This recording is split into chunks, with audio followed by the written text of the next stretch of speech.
Hi everyone, this is Miss Schweihart and I will be reading the U.S. History Final Exam, the modified version. If you have me in semester 2, you might know me as Mrs. Thomas as well.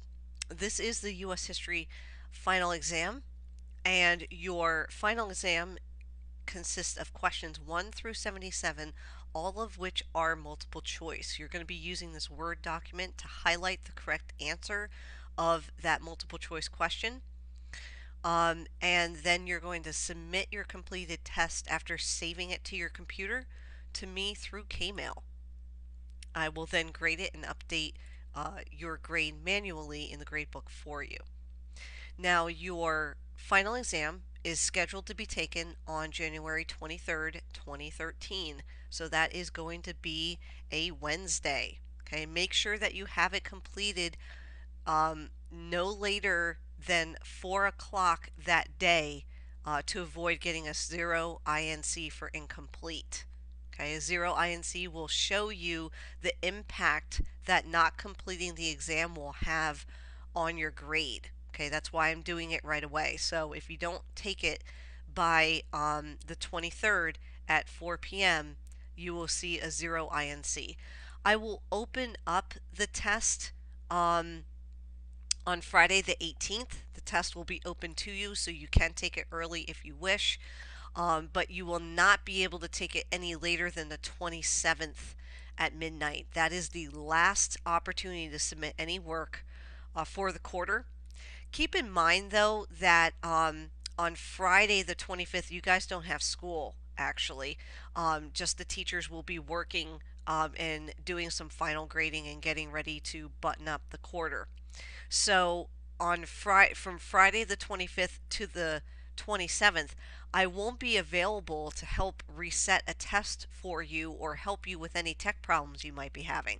So if you take it from the 25th to the 27th, you're on your own and you run the risk of having to submit it as is or having a tech problem and not being able to submit your test at all. So please keep that in mind. You really want to make sure that you've taken um, the test by the 24th. Okay.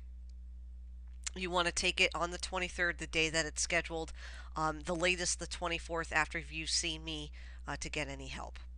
All right, without any further ado, let's get into your test questions here. The first one is, how did the U.S. population distribution change between the Civil War and the 1920s?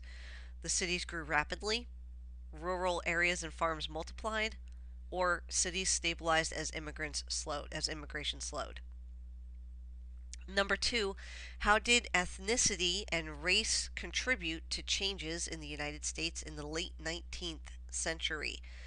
They contributed to the view of America as a melting pot. They caused separate schools to develop for different ethnic groups. They contributed to social stratification. Number 3, what project used the concept of incorporating areas for recreation into an urban plan? Was that the Gateway National Recreation Area, New York Central Park, or the Columbian Exposition? Number 4, who was not a 19th century urban planner who promoted the orderly growth of cities? Was that Daniel Burnham, Frederick Law Olmsted, or James Sherman? Number 5, what unofficial organization helped immigrants and others cope with 19th and early 20th century city life while also accepting bribes in exchange for favors? The Fair Deal Exchange, the Plunkett's Party, or Tammany Hall? Number 6, who opened a settlement house in Chicago to assist the urban poor? Jane Addams, Dorothy Day, or Lillian Wald? Number 7, what is one reason that the Populist Party failed? The populists pushed for a change in the tax structure. Populists looked to the past and did not develop an agenda for an individual or for an industrial economy. Or the last option, populists neglected present needs in favor of future plans. Number 8, which turn of the century political movement emphasized conservation? Republican, Democrat, or progressive? Number 9. Who were the muckrakers? People who cleared the land before skyscrapers were built? The first gossip columnists, especially those who focused on politicians? Or investigative journalists who uncovered corruption in business and government? Number 10, what was not examined by the investigative journalists in the late 19th and early 20th centuries? John D. Rockefeller's corrupt practices at Standard Oil, violations in the meat packing industry, long hours required of sharecropping farmers.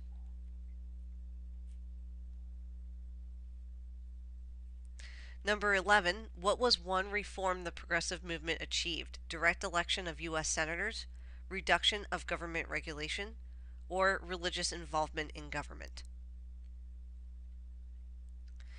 Number 12, which president oversaw the building of the Panama Canal, emphasized conservation, and established some national parks?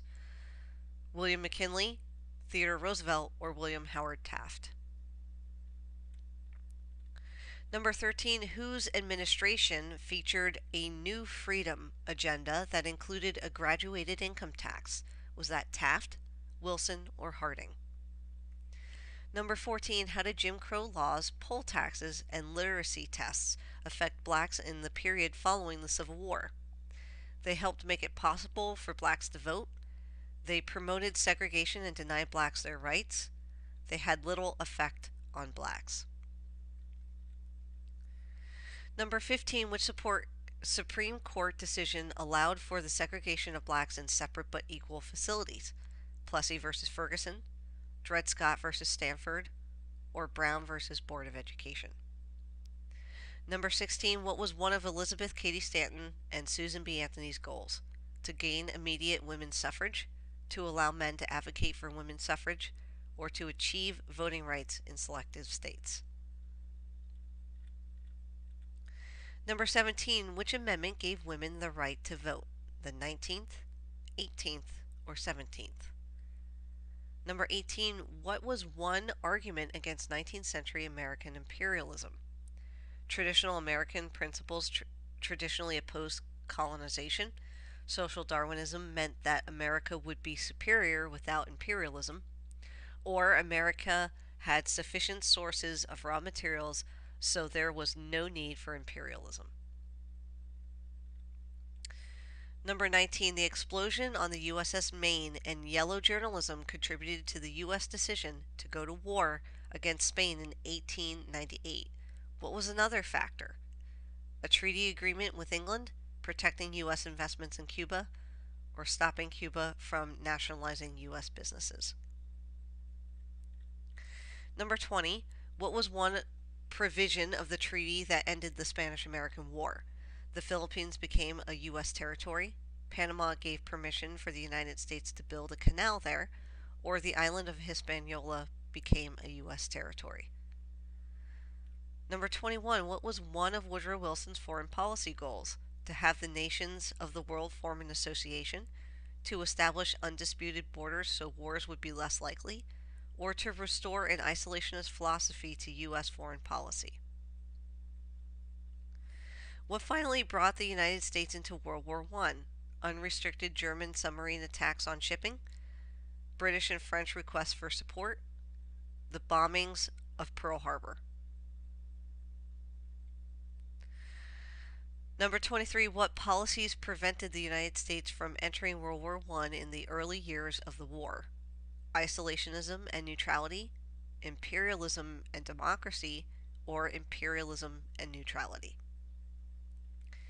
Number 24, how did the U.S. participation in World War I affect the American civilian population?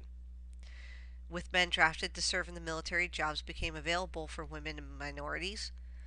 Children over age 14 had to take jobs because there was a labor shortage. Fewer farmers were able to produce crops, so there were food shortages across the country. Number 25, what was the purpose of the Espionage and Sedition Acts that were passed during World War I? To reduce debate and dissent over U.S. participation in the war, to prevent spies from gaining information about U.S. submarines, or to eliminate communists from the United States? Number 26, which was not one of Woodrow Wilson's 14 points? Open diplomacy, reparations for France and England, freedom of the seas. Number 27, what was the major reason the U.S. Senate did not ratify the Treaty of Versailles? They thought the League of Nations could supersede U.S. authority. They wanted the League of Nations to have more power than the treaty provided. They thought that the German government should be run by a coalition of other nations. Number 28, which is an accurate description of the 1920s? As an age of prosperity, an era of restraint, or as the Depression decade? Number 29, which grew significantly during the 1920s? The frequency of air travel, the popularity of the telegraph, or the influence of the automobile? Number 30, what was the Harlem Renaissance? An urban renewal project that took place during the Civil Rights Movement, a 1920s African American cultural movement that included art, music, literature, drama, and dance, or a musical that portrayed African American life and the struggle for equality? Number 31, which groups in the 1920s opposed immigration, feared the Red Scare, and believed white Protestants were better than others? Nativists and the Ku Klux Klan, communists and Jews, labor unions, and non-white Protestants. Number 32, what resulted in an increase in organized crime and bootleggers and a ban on the sale of liquor during the 1920s? Action by the Women's Christian Temperance Union, a relaxation in FBI attention in order to focus on communists, or the passage of the 18th Amendment? Number 33, what was a common element of the Harding, Coolidge, and Hoover administrations? An increase in the size of federal government, a military buildup to prepare for another world war, or an emphasis on big business and corporate power? Number 34, which was not a cause of the Great Depression? Falling purchasing power, bank crisis, or the high taxes on the wealthy? Number 35, what caused the October 1929 stock market crash? Investments in banks that failed, falling stock purchased on credit, or bank refusals to provide credit to businesses? I'm going to end the first recording for the final exam here and pick up with the second recording that will read the remainder of the questions on the test. Talk to you in the second recording.